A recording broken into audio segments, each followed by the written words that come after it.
It's finally Final Fantasy XII's time to shine. Yes, they have a CG character, and it is going to be Vaan. CG Vaan, aka Freedom Seeker Vaan, is here in Final Fantasy Brave Exvius and JP. Brand new character, very, very powerful. So 12 fans out there, get excited. He's coming in this time as a very prominent, and I expect his life expectancy to be quite long. So we'll get into Freedom Seeker Vaan here today in Final Fantasy Brave Exvius. Thank you guys so much for the support, those of you who are further backing the channel and this little endeavor here on the YouTube channel with Patreon as well as YouTube channel memberships. You guys are amazing out there.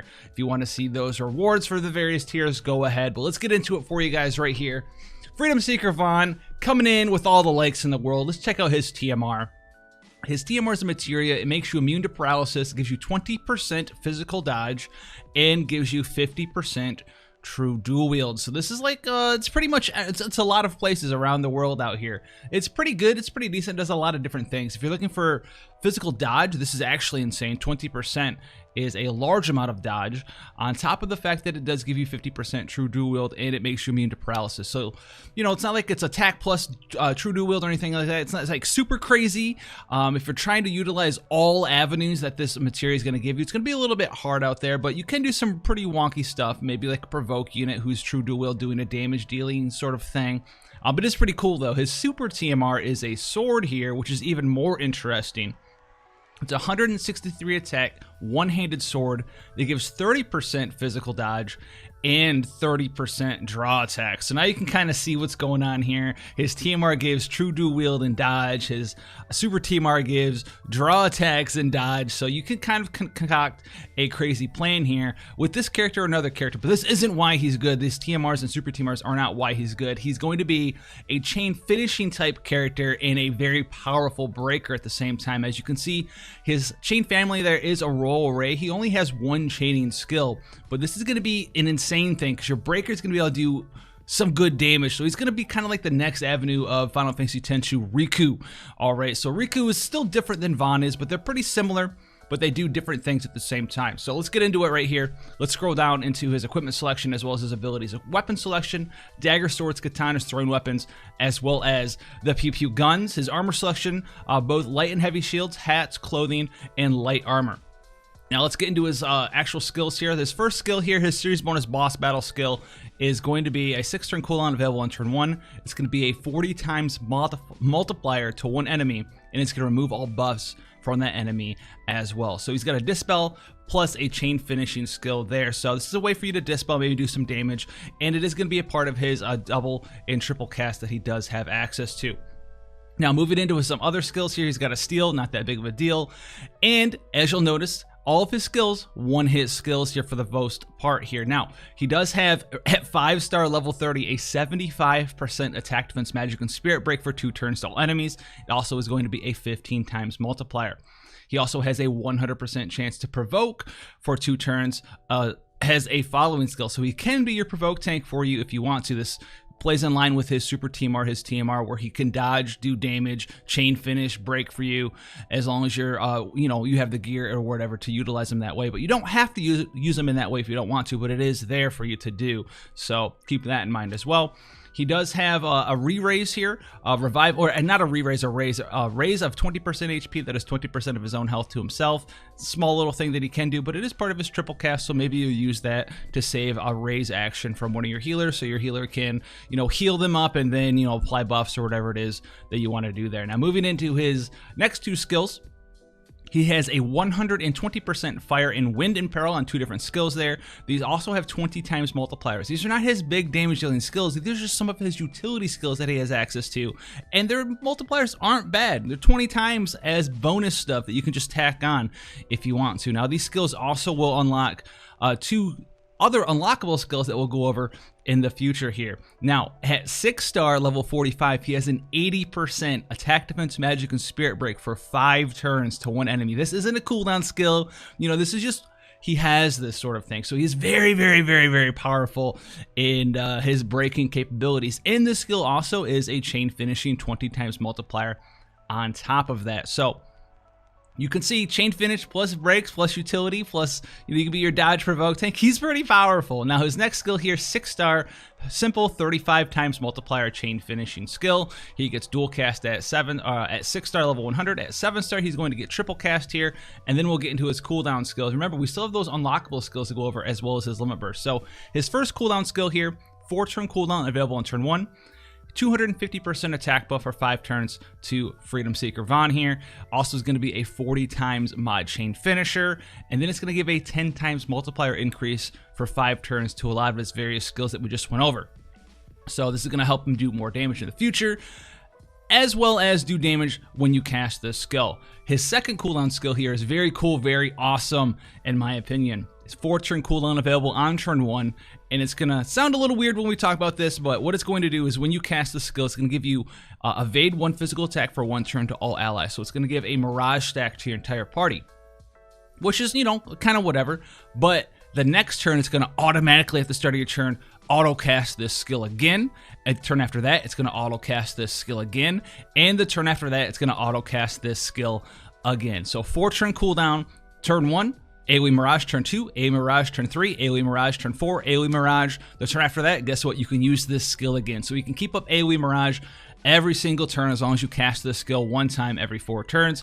Very cool thing to have access to. AoE Mirage is very powerful, very important in your team building needs sometimes. It blocks a lot of damage for some of those encounters out there, and I know a lot of you guys out there are actually using AoE Mirage when you can, because it is just that powerful. Now his final skill here is an Aurora Ray chaining frame skill, 25 times mod. This is the only chaining skill. He's more of a chain finisher than anything else. It is one of his weaker multipliers. His chain finish one here is 35.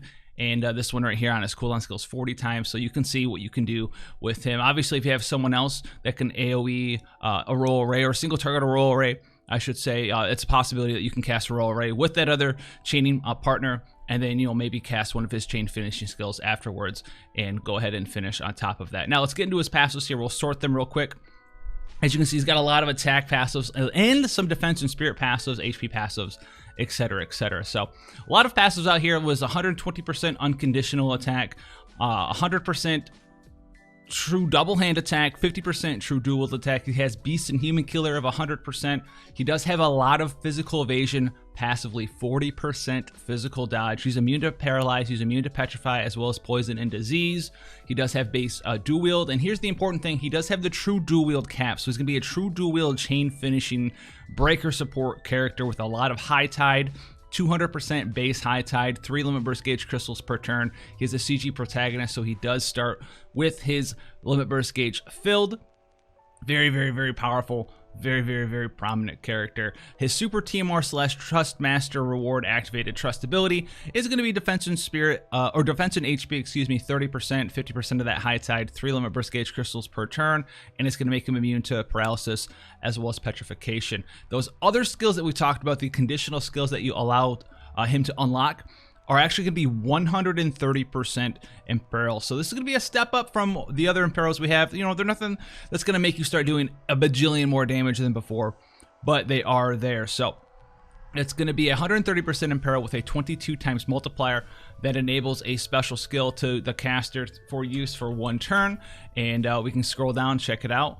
Bam, bada bing, bada boom, right there. Look at that. Enables the skill. It's right there. Super strong, 130% Imperil, 22 times mod for either wind or fire, your choice. It'll start with a full LB gauge. That is what you need to go for. At the end of the day, you're going to be able to buff up your fire or wind Imperil. He does have his fire or wind Imperils from before, the 120s, and then the unlock skills are a big 130s as well. Now, keep in mind, you know, you see no imbues for him, so obviously you're either going to need to use a elemental weapon on him or have someone to imbue him in your other teammates as well. And he's going to provide those big Imperils for you, so that's pretty awesome. He does have Libra. And let's get down to his limit burst here. So his limit burst is going to most importantly steal items from all enemies. That's what we want to see in our LBs. For 34 crystals, that's what I want to see. But no, what it is an attack, defense, magic, and spirit break of 85% for 2 turns to all enemies, 130% fire Imperil, and it's a 55 times multiplier to all enemies as well. And this is going to be an 8-hit skill, so you have to chain weave it into someone else, chaining their different various skills together.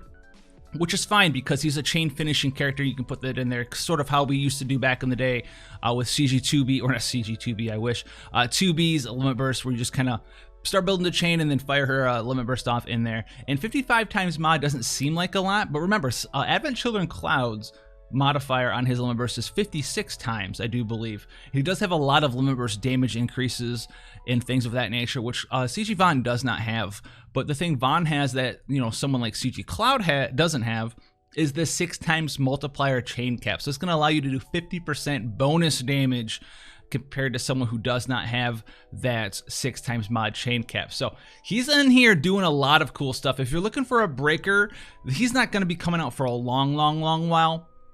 And he's like the supportive chain finishing type of character compared to like Riku, who's like the chaining character who does some damage and provides those big breaks. He's got slightly stronger breaks with slightly higher imperils, and they both are very similar in that sort of thing, where Vaan's gonna do more damage than Riku will do. Riku's gonna be coming out way earlier. I'm still going for her, and she's got some things that he doesn't have, right? He's got the imperils, Riku has imbues, Riku has some other sort of supportive options in her kit, such as AoE re-raise, some HP, MP healing, and Riku also will provide that AoE Mirage every single turn because that's going to be her filler skill. Whenever she's not limit bursting, she's using that skill. Vaan's cooldown skill for the AoE Mirage is very cool though, because this is going to provide you the AoE Mirage every single turn, but you only need to cast this one time every couple of turns, so keep that in mind there. As long as he's not dying, you're going to use one of your actions, one of your triple cast actions every 4 turns to keep your AoE Mirage up. This allows him to just go and do whatever it is that you want to do with the rest of his skills. You can put your imperils up, you can use your limit burst and have your AoE Mirage still. You know, you can steal items, you can do damage and chain finish on your different chainings that you're using with your chaining characters.